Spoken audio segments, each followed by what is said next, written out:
స్వర్ణకారుల సమస్యలు పరిష్కరిస్తామన్నారు Guntur TDP MP అభ్యర్థి పెమ్మసాని చంద్రశేఖర్. నగరంలోనే పట్నం బజార్ ఏరియాలో గుంటూరు తూర్పు టీడీపీ ఎమ్మెల్యే అభ్యర్థి నజీర్ అహ్మద్తో కలిసి ఆయన ఎన్నికల ప్రచారం నిర్వహించారు. జగన్ సర్కార్కు ఓటమి ఖాయమైందంటున్న పెమ్మసాని చంద్రశేఖర్తో మా ప్రతినిధి సాయి ఫేస్ టు ఫేస్.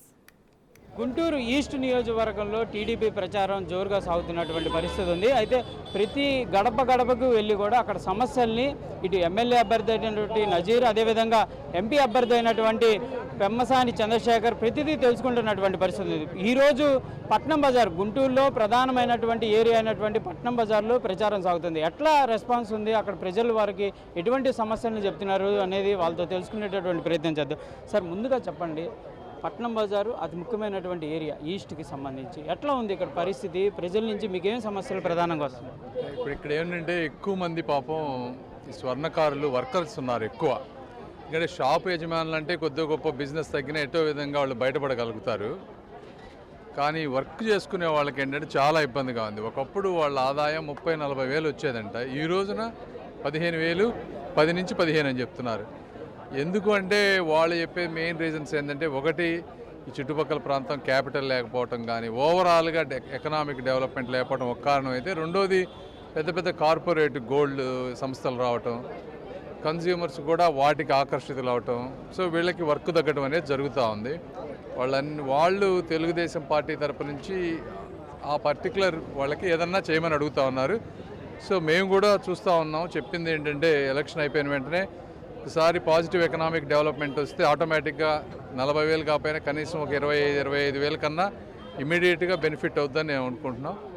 అది కాకుండా కూడా అసలు ఆలోచించాలంటే, ఈ కార్పొరేట్ సంస్థలు వచ్చినప్పుడు వీళ్ళకి లాంగ్ టర్మ్గా ఎలా ఉంటుంది వీళ్ళ పరిస్థితి చూసి, వీళ్ళకి అవసరమైతే ఏమన్నా వేరే స్కిల్ డెవలప్ చేసే విధంగా, అంటే అడ్జసెంట్గా గోల్డ్లోనే ఇంకేమన్నా ఇన్నోవేటివ్ కానీ ఆలోచించి దానికి ఏదన్నా మేము ప్రభుత్వ పరంగా కానీ లేకపోతే వ్యక్తిగతంగా కానీ, ఒక 4,000 మంది ఉన్నారు ఇక్కడ అట్లాంటి వ్యక్తులు, ఏదైనా స్కిల్ చేసి వాళ్ళని కొత్త ఇండస్ట్రీలోకి మూవ్ చేయటమా కొంతమందినన్నా, ఈ విధంగా కొన్ని ఆలోచనలు ఉన్నాయి. బట్ అయితే సమస్యలు అయితే పూర్తిగా అర్థమైనాయి. షాపులు ఒకటైతే బయట కూడా చాలామంది బయట అంటే ఎండలో గొడుగులు వేసుకొని ఇట్లా బిజినెస్ వాళ్ళు కాంప్లెక్స్లు కూడా ఒకటి ఏదన్నా పెడితే బాగుంటుంది అనే విధంగా గతంలో కూడా ప్రభుత్వాల దృష్టికి తీసుకెళ్ళినట్టు చెప్తున్నారు. అలాంటిది ఏమైనా ఇచ్చారు మీ దృష్టి? డెఫినెట్గా, అంటే ఇక్కడే కాదు అన్ని ప్రాంతాల్లో కామన్గా ఉండేది ట్రాఫిక్ ఒకటి, ఇరుకు రోడ్లు, షాపులు ఏమో చిన్న చిన్నవిగా ఉండటం, ఈ 3 మేజర్ ఇష్యూస్.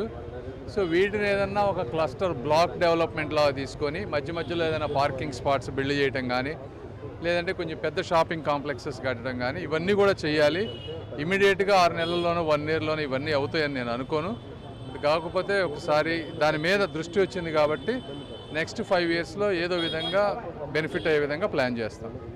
ఈస్ట్కి సంబంధించి గత కొద్ది రోజులుగా ప్రతి ఏరియాలో కూడా పెమ్మసాని చంద్రశేఖర్ తిరుగుతున్నటువంటి పరిస్థితి. ప్రధానంగా ఈస్ట్ పూర్తి స్థాయిలో డెవలప్మెంట్ చేసాం, ఇవి 10 ఏళ్ళు కాదు, అంతకుముందు 10 ఏళ్ళు కూడా లేనటువంటి డెవలప్మెంట్ని ఈ 5 ఏళ్ళలో చేసామనే విధంగా కూడా ఎమ్మెల్యే అభ్యర్థి చెప్తున్నటువంటి పరిస్థితి ఉంది. ఎట్లా చూడొచ్చు? ఒకటి, పాలిటిక్స్లో వాళ్ళు ఎప్పుడు డెవలప్ చేయమని చెప్పరు కదా, అది ఒకటి. నేను పొద్దున్న చూశాను, ఫ్రూట్ మార్కెట్కి వెళ్ళాం, పాపం ఆ చెత్తంతా అక్కడే ఉంది, అది తీసేవాళ్ళు లేడు. ఆయన ఏదన్నా ప్రజల్లోకి వచ్చి ఒక రోజు చూస్తే అర్థమవుతుంది. ఇప్పుడు నేను ఎంపీ అభ్యర్థిగా మీరు చూస్తూ ఉన్నారు 25 పార్లమెంట్లు, ఎంతమంది ఎంపీ అభ్యర్థులు ఈ విధంగా జనంలోకి వెళ్ళి తిరుగుతున్నారు. నేను ఎందుకు తిరుగుతున్నాను అంటే, నాకు సమస్యల పట్ల పూర్తి అవగాహన రావటం గురించి. ఒకసారి అవగాహన వచ్చినప్పుడు వీటిలో ప్రయారిటైజ్ చేసుకొని గవర్నమెంట్ వచ్చిన వెంటనే మా ఎమ్మెల్యేలతో కలిసి ఈ సమస్యను ప్రభుత్వం చంద్రబాబు నాయుడు గారి దృష్టికి తీసుకువెళ్ళి ఏదో ఒకటి చెయ్యాలనేటువంటి ఒక బలమైన ఆశయంతో వచ్చాను. కాబట్టి అందుకని నేను ఈరోజు వర్క్ చేస్తున్నా. ఎట్లాగైనా ఎలక్షన్ తర్వాత అయినా నేను తిరిగి తెలుసుకోవాలి, అదేదో ఇప్పుడే తెలుసుకుంటే తర్వాత ఈజీ అవుతుందనే ఉద్దేశంతో నేను ప్రజల్లో బలంగా పొద్దున 6 గంటల, ఇవాళ అయితే పొద్దున 6 గంటలకే మొదలుపెట్టాం, 6 నుంచి నైట్ 12 వరకు కూడా ఉన్న ప్రతి నిమిషాన్ని ప్రజలతో కలవటానికి, వాళ్ళ సమస్యలు వినటానికి నేను కేటాయిస్తా ఉన్నాను. ఫైనల్గా టీడీపీకి సంబంధించి అభ్యర్థులు ఎవరైతే ఉన్నారో వాళ్ళ దగ్గర విపరీతంగా ఎలక్షన్ దాడులు జరగడం కానీ ఎట్లా చూడొచ్చు? ఇవన్నీ కూడా సెక్షన్ల వారీగా నోటీసులు ఇవ్వడం.